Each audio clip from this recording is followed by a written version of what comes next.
Halo teman-teman, selamat datang di channel Mari Berkarya. Kali ini aku akan share tentang modus kejahatan baru, yaitu tipu pembeli e-commerce pakai COD.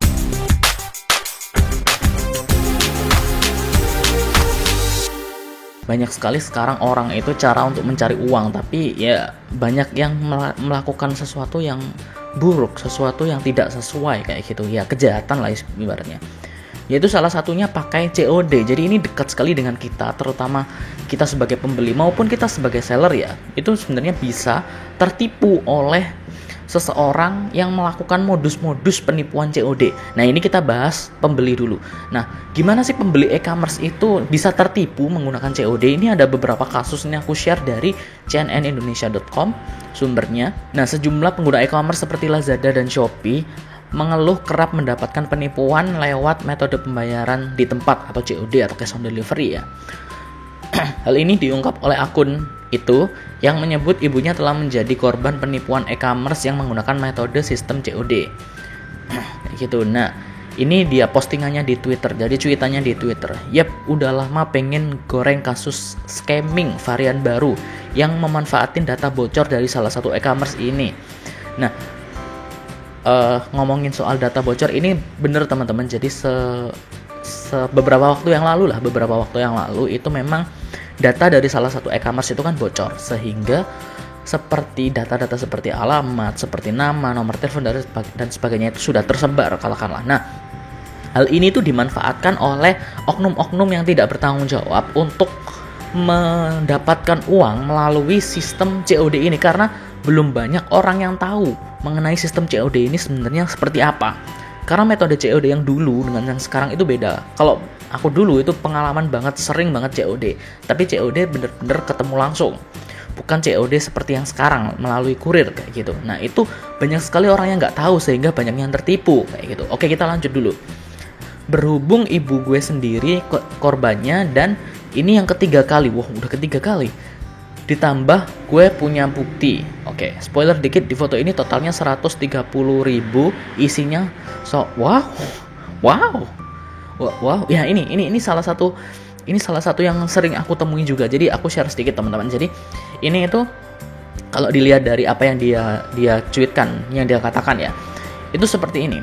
Jadi kita itu diminta, entah itu perbuatan kurirnya atau perbuatan penjualnya, aku nggak tahu gitu. Bisa jadi keduanya, bisa jadi salah satunya. Jadi kita itu istilahnya dikirim sebuah paket COD melalui kurir itu ya, tentunya melalui kurir, diantar kurir paket COD, kemudian si kurir itu atau si paket itu harganya itu katakanlah yaitu tadi 130.000. Dalam satu paket harganya 130.000, tapi isinya itu tidak senilai 130.000. Mungkin isinya cuman dulu itu sempat ada kasus plastik bekas. Kemudian kertas-kertas bekas juga. Jadi harganya tuh nggak sampai segitunya gitu, nggak sampai 130.000. Dulu ada yang 200.000. Isinya tuh cuman kertas sama plastik bekas doang kayak gitu. Nah, itu yang dimanfaatkan. Sedangkan pembeli itu taunya kalau misalkan COD itu harus dibayar. Sebenarnya enggak teman-teman. Jadi di beberapa marketplace yang aku tahu itu, kalau misalnya belinya di marketplace ya, kalau di online di yang lain aku kurang tahu. Tapi harusnya itu tidak ada kewajiban untuk membayar, karena metode COD yang di zaman dulu yang ketemu langsung itu tidak ada keharusan pembeli untuk bayar. Meskipun aku penjual sering banget melakukan COD, tapi ya cuman mungkin 70-80% orang itu deal atau bayar, sisanya ya nggak bayar gitu loh. Ya nggak apa-apa, memang itu memang tujuannya COD itu kan orang istilahnya kalau misalnya belum punya uang atau cash atau pengennya cash gitu kan, atau mau pengen lihat barangnya dulu atau mau ngumpulin uang dulu kayak gitu.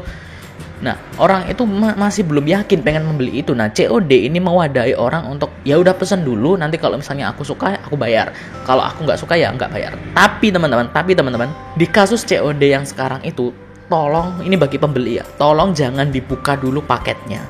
Kalau misalnya memang kalian nggak suka atau kalian nggak pengen beli, nggak ada niatan untuk beli, jangan dibuka paketnya.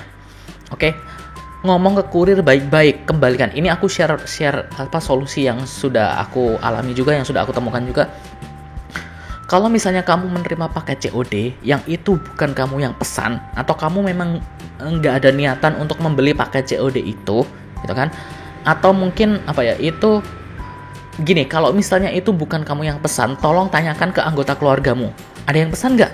Jangan bayar dulu, jangan terima dulu. Mending kamu tolak kurir. Maaf mas, tidak ada yang beli gitu. Saya tidak merasa beli. Tolong kembalikan ke penjual atau balik lagi besok. Kayak gitu, balik lagi besok. Saya tanyakan dulu ke keluarga saya apakah ada yang beli atau tidak, kayak gitu. Nah, kamu ngomong baik-baik ke kurir, kayak gitu. Jangan kasar, jangan marah-marahin kurir lu, kak kayak gini. Enggak, jangan. Ngomong baik-baik. Bahwa kalau misalnya kamu memang nggak pesan, ya udah ngomong, maaf, aku tidak pesan produk ini, aku tidak merasa untuk memesan produk ini, dan aku tidak harus membayarnya karena ya memang aku tidak merasa pesan. Tolong kembali besok, saya mau cek lagi, atau tolong kembalikan ini ke penjual karena saya tidak merasa pesan, atau saya menolak paket ini, kayak gitu. Ngomong baik-baik. Kalau misalnya kurirnya nggak mau dengerin atau tetap ngotot, lu nggak bisa kak, ini harus dibayar, langsung hubungi penjualnya. Oke, hubungi penjual yang tertera di label pengirimannya, pasti ada kok nomor teleponnya dan sebagainya. Hubungi. Kalau nggak bisa, hubungi ekspedisinya. Hubungi misalnya pakai JNT, ya udah hubungi customer service JNT. Bilang bahwa ini ada kurir paket ini kayak gini, kayak gitu. Langsung gitu. Atau bilang ke kurir bahwa ya udah kalau misalnya tetap maksa, saya akan hubungi pihak ekspedisinya, saya akan hubungi JNT-nya, saya akan hubungi JNE-nya, saya akan hubungi apalagi ya, pos misalnya, atau apalah pokoknya ekspedisinya lah, kayak gitu. Kemudian kalau masih nggak bisa juga, kamu telepon ke e-commerce-nya, misalnya itu dijual di mana, Shopee, Tokopedia, Bukalapak. Hubungi customer service marketplace-nya, dan kamu bilang bahwa ini ada paket yang saya tidak merasa pesan, atau saya tidak ini kayak ini. Jelaskan masalahmu. Jadi sebenarnya pembeli itu punya hak untuk menolak, tapi nanti akan ada konsekuensinya. Misalnya salah satu contohnya, akun kita akan kalau misalnya di Shopee itu, kalau misalnya 2 kali kita menolak pesanan COD, akun kita akan di-ban dan tidak bisa menerima atau membeli pesanan dengan COD selama 30 hari ke depan, atau 60 hari, aku lupa, pokoknya 30 hari atau 60 hari. Jadi akun kita akan dibekukan. Oke, dampaknya cuma itu doang kalau misalnya kita menolak. Jadi sebenarnya bisa untuk pembeli menolak pesanan COD. Kayak gitu. Jadi kalau misalnya kalian memang nggak merasa pesan, ya jangan membayar, kayak gitu. Biar kalian nggak ketipu, karena banyak sekali modus penipuan COD. Tapi jangan dibuka. Oke, syaratnya satu, jangan dibuka paketnya. Oke, kalau kalian dibuka paketnya, ya kalian wajib bayar. Kalau kalian lapor kemana-mana, ya kalian yang kena. Kayak gitu, karena paketnya kalian buka. Kalau misalnya kalian memang nggak ngerasa pesan, ya jangan dibuka. Di labelnya pasti ada tulisannya kok, ini barang apa, kayak gitu. Dan juga jangan marah-marah ke kurir. Oke, kenapa? Karena kurir itu hanyalah pengantar, bukan orang yang jualan. Oke, di sini persepsinya biasanya teman-teman itu salah. Kurir itu bukan orang yang jual, jadi dia nggak tahu apa-apa tentang produknya. Dia nggak tahu produknya rusak, nggak tahu produknya apa. Kurir itu hanya mengantarkan doang. Oke, jadi jangan marah-marah ke kurir. Diskusikan baik-baik dengan kurir. Omongkan baik-baik. Saya tidak merasa pesan, saya tidak punya uang, katakanlah saya memilih untuk cancel aja gitu. Mungkin nanti akun saya akan di-ban oleh pihak marketplace, gak apa-apa, karena memang saya nggak mau untuk menerima pesanan COD itu. Kayak gitu, nggak masalah sebenarnya. Diskusikan dulu dengan kurir. Kalau nggak bisa, ya hubungi ekspedisi atau hubungi tokonya. Ya hubungi tokonya dulu, hubungi ekspedisi, baru hubungi marketplace, kayak gitu. Oke. Kemudian lanjut ke ininya, postingannya. Dalam ciutannya akun tersebut menjelaskan total 3 paket datang ke rumahnya. 3 paket. Pada paket pertama, ibu korban langsung membayar paketnya datang tanpa melakukan pengecekan karena memang sedang membeli barang dia. Nah ini teman-teman, kalau misalnya kalian itu beli barang COD terutama, kalian bilang ke seluruh keluarga, ke seluruh anggota keluarga, pokoknya yang tinggal di rumah itu, kalian harus bilang bahwa aku pesan COD barang ini dari toko ini, kayak gitu. Atau kamu catat, kasihkan ke ibu kamu, kasihkan ke adik kamu, kakak kamu, kasihkan ke ayah kamu, pokoknya kasihkan ke seluruh anggota keluarga. Even misalnya kamu ada ART, asisten rumah tangga atau pembantu, ya kamu kasih informasi itu. Dan kamu kasih uang juga kalau misalnya nanti ada datang, uangnya di sini, kayak gitu, uangnya untuk membayar di sini. Jadi kalau misalnya kamu keluar atau kamu nggak ada di rumah, ya mereka bisa membayar, kayak gitu. Nah kalau misalnya kasus ini itu ibunya nggak melakukan pengecekan, karena memang sedang membeli barang. Nah, kalau misalnya memang barangnya itu nggak sesuai, ya jangan dibayar kayak gitu. Kamu kan bisa lihat di label paketnya itu ada tulisannya kok, ini barangnya isinya apa dari toko apa. Kalau memang tidak merasa pesan ya jangan dibayar. Kasusnya kayak ibu ini ya kayak gitu, nggak ngecek gitu loh, padahal harusnya ngecek dulu gitu. Waktu itu ibu gue langsung bayar aja ketika lagi pesen beberapa barang di e-commerce, jadi ya spontan bayar. Nah kayak gitu teman-teman. Kasusnya sebenarnya penipuan itu nggak akan terjadi kalau kita itu waspada, kalau kita itu tahu prosesnya, kalau kita itu tegas, kalau kita itu nggak marah-marah. Itu sebenarnya kita akan terhindar dari penipuan COD ini kayak gitu. Namun setelah ditelusuri lewat pembelian pada 2 e-commerce terinstall, korban tidak mendapat barang tersebut. Nah makanya kalau misalnya sebelum dibayar cek dulu di handphonenya, ini bener gak barangnya, cocok nggak? Kalau nggak cocok ya jangan gitu, oke? Kemudian penipuan modus COD ini tak cuma di akun itu, sebab keluhan serupa juga diutarakan warganet, salah satunya di akun ini. Ini kejadian beberapa bulan yang lalu. Seumur-umur beli online nggak pernah COD, tiba-tiba ada kurir telepon kirim barang COD. Untung lagi nggak ada di rumah, terus seumur-umur nggak pernah beli di Lazada. Oke, kita langsung baca tweetsnya ya. Tubir itu apa ya, nggak tahu. Seller seperti ini tuh bukan jujur atau baik dan lain sebagai yang kerja di ekspedisi. Banyak banget seller nakal, mulai ngakalin hal yang kayak gini biar rating toko naik sampai dia beli data. Oh ya, memang sekarang data diperjualbelikan loh, data customer, terus lemparin paket ke alamat customer yang dia dapat pakai sistem COD. Wow. Ini kejadian sama ibuku beberapa bulan yang lalu. TB itu apa ya? Nggak tahu. Ada paket dari JNE COD Lazada. Kurirnya WA ibu, katanya ada paket di situ. Ibu kaget. Padahal ngerti cara pesen di Lazada aja enggak, soalnya suka nitip aku. Akhirnya aku dihubungi Lazada, katanya gini, nggak usah diterima. Nah kayak gitu teman-teman, bener. Jadi iya kak, tidak apa-apa, tetapi aku tetap minta foto invoice-nya agar kami bantu tindak lanjuti untuk seller yang tidak bertanggung jawab. Nah ini berarti sellernya. Jadi kalau misalnya kalian menerima paket yang tidak kalian pesan, kalian foto paketnya, foto resinya atau foto detailnya itu ya, foto kode invoice-nya atau transaksinya, itu kalian foto-foto, kalian kirimkan ke CS. Ini nanti akan diproses oleh customer service-nya. Nah, diduga imbas kebocoran data. Oke, kalau misalnya kalian baca sendiri ya. Nah, oke. Jadi kesimpulannya gini teman-teman, ini adalah modus penipuan yang sebenarnya bukan baru, tapi lama. Hanya saja banyak dari sekarang yang melakukannya. Dan banyak yang menjadi korban. Kenapa? Karena banyak, yang pertama ya, faktornya ya, banyak sekali kebocoran data. Jadi data alamat kita, nama kita, dan nomor handphone itu sudah kesebar kemana-mana. Kayak gitu ya. Selain dari kebocoran data di e-commerce itu, mungkin kita salah ngasih alamat atau salah ngasih info di mana gitu, sehingga data kita tersebar. Kayak gitu. Itu faktor pertama. Sehingga banyak sekali seller-seller atau orang yang tidak bertanggung jawab, entah itu kurir atau seller, pokoknya orang yang tidak bertanggung jawab, memanfaatkan hal itu untuk mengirimkan salah satunya itu pakai COD. Sementara banyak sekali orang Indonesia yang tidak mengerti sistem COD itu seperti apa.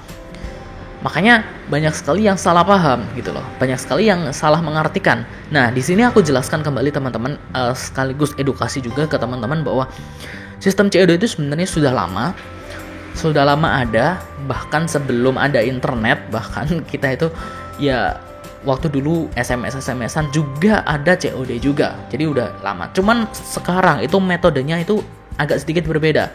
Sekarang itu dikirim melalui kurir. Kalau dulu kan ketemu secara langsung, kalau sekarang dikirim melalui kurir. Dan sebenarnya di beberapa marketplace, aku nggak bilang semua marketplace ya, tergantung dari kebijakan marketplace-nya sendiri. Aku nggak bilang semua marketplace, tapi kebanyakan atau sebagian besar marketplace itu, kalau misalnya kita itu mendapatkan paket COD yang tidak kita pesan atau kita tidak ingin membayarnya, kita boleh untuk menolak paketnya selama satu, paketnya tidak dibuka. Oke, paketnya masih utuh, nggak dibuka sama sekali. Oke teman-teman, jadi kalau misalnya kalian datang barang COD, jangan dibuka paketnya. Oke, jangan dibuka paketnya. Yang kedua, kita harus menanggung konsekuensinya. Misalnya ternyata itu akun kita yang pesan. Misalnya anak kita salah pencet atau kita salah beli, berarti kan akun kita akan terkait ke pembelian COD itu. Nah, kalau misalnya itu ada akun kita yang terkait, kita akan terkena imbasnya. Misalnya akun kita akan dibekukan. Atau misalnya kita tidak akan bisa menggunakan akun kita lagi, atau alamat email kita diblokir atau di-ban akun kita di marketplace itu. Biasanya kayak gitu, kita akan menanggung akibat kayak gitu. Tapi selama kita tidak merasa pesan, berarti kan itu tidak terkait dengan akun kita, gitu kan. Selama kita tidak merasa pesan loh, kita tidak merasa pesan, kita tidak ada invoice di handphone kita, di aplikasi kita, misalnya aplikasi Shopee, Lazada, Bukalapak, Blibli dan sebagainya, tidak ada riwayat pemesanan COD-nya, maka kita tidak akan kena apa-apa kalau misalnya kita menolak, selama itu tadi paketnya belum dibuka. Dan yang kedua, selain paketnya jangan dibuka, jangan marah-marah ke kurir, teman-teman. Jangan marah-marah ke kurir. Kurir itu hanya pengantar, bukan penjual, bukan yang punya barangnya. Sekali lagi, kurir itu hanya mengantar, bukan yang penjual barangnya. Omongkan baik-baik ke kurir. Pak, Bu, yang mengantar ya, Pak, Bu, mohon maaf, saya tidak bisa menerima paket COD ini karena saya tidak merasa pesan. Tolong ini dikembalikan ke penjualnya. Seperti itu, oke? Kalau misalnya kurirnya masih ngotot, masih nggak bisa Bu, harus dibayar dan sebagainya. Nah, kamu hubungi penjualnya dulu. Yang ada tertera itu pasti ada kok nomor handphone atau nama lah penjualnya dari toko apa kayak gitu. Kamu hubungi penjualnya dulu. Kemudian ya tetap kamu foto-foto paketnya kayak gitu. Hubungi penjualnya dulu. Suruh kurirnya tunggu. Saya mau hubungi penjualnya dulu karena saya nggak merasa pesan kayak gitu. Dan bilang bahwa saya akan menerima konsekuensinya. Misalnya ternyata itu saya yang salah, saya akan menerima konsekuensinya. Nah, kalau misalnya hubungi penjual nggak bisa atau kurirnya masih ngotot, ya kamu hubungi ekspedisinya. Misalnya dari JNT atau JNE, hubungi JNE atau JNE, ceritakan masalahnya bahwa kamu tidak merasa pesan, saya tidak merasa pesan paket. Di sini ada paket, kamu kirimkan fotonya, paket dengan nomor resi ini, dengan transaksi ini, dari toko ini, yang ngantar kurirnya namanya ini, ke alamat saya yang ada di sini. Saya tidak merasa pesan. Nah, saya ingin mengembalikan paket ini ke kantornya atau ke penjualnya, kayak gitu, oke? Bilang seperti itu. Kalau misalnya di ekspedisi nggak bisa, ya udah kamu hubungi customer service marketplace-nya. Misalnya di Shopee, ya kamu hubungi Shopee. Misalnya di Lazada, ya kamu hubungi customer service Lazada. Kayak gitu teman-teman, oke? Tapi tetap omongkan baik-baik, jangan marah-marah. Kalau misalnya kamu marah-marah ke kurirnya, marah-marah ke customer service, marah-marah ke tokonya, ya kamu nggak akan dapat solusi gitu loh. Marah itu nggak akan menyelesaikan solusi, teman-teman. Bukan berarti marah itu bukan berarti kamu benar gitu, enggak, jangan kayak gitu, oke? Biasakan, karena banyak sekali teman-teman itu yang dikit-dikit marah kayak gitu. Sabar, meskipun kalian nggak salah, meskipun kalian apa itu, tetap sabar, oke? Oke, semoga informasi tadi bisa membantu kalian dan jadi pelajaran bagi kalian. Kalau misalnya kalian menerima paket COD, respon kalian atau tindakan kalian yang kalian lakukan selanjutnya itu kayak gimana, itu semoga tadi memberikan inspirasi bagi kalian. Dan share video ini ke teman-teman kalian yang pernah mengalami hal-hal serupa atau pernah hampir jadi korban penipuan COD. Share video ini biar mereka juga tahu ngeresponnya kayak gimana, biar mereka juga dapat pengalaman juga. Oke, jadi kita sama-sama belajar untuk menghindari modus-modus penipuan yang seperti ini, biar kita sama-sama teredukasi lah. Kayak gitu, oke? Jangan lupa juga untuk klik tombol like, kemudian subscribe channel ini dan nyalakan notifikasinya untuk dapat info-info terbaru seputar marketplace e-commerce dan bisnis online lainnya. Saya Saiful, sampai jumpa di video selanjutnya. Dadah!